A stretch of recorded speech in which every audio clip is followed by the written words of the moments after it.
The target was this group of protesters. But according to media reports, Afghan forces were able to stop a suicide bomber before he reached the demonstrators, though not before he detonated his explosives, killing at least 3 people.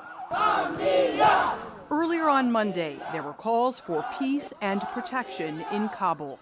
We actually have raised our voice because we need security. We want security, and it's the responsibility of the government.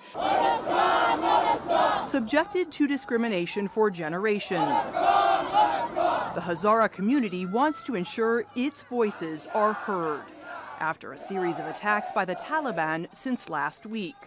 It is almost more than 5 days that Jawari district and Malistan and also Rozgan Khas districts, they are under the attack of Taliban group, and more than 150 people are killed, but there is no action taken by the government of Afghanistan. Afghan forces have increased ground and air attacks against the Taliban in 2 districts in the southeastern province of Ghazni.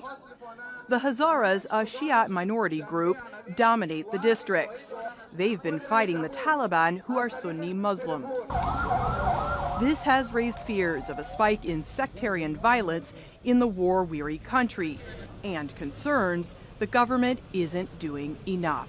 It's not only Hazara tribe who suffer the same thing which they complain, but the rest of the country is suffering the same thing every day. The Afghan security forces just paying a high price every day to secure this country. The Afghan army chief says it's already lost soldiers.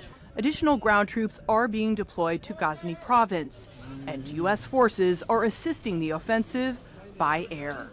Natasha Ghanem, Al Jazeera.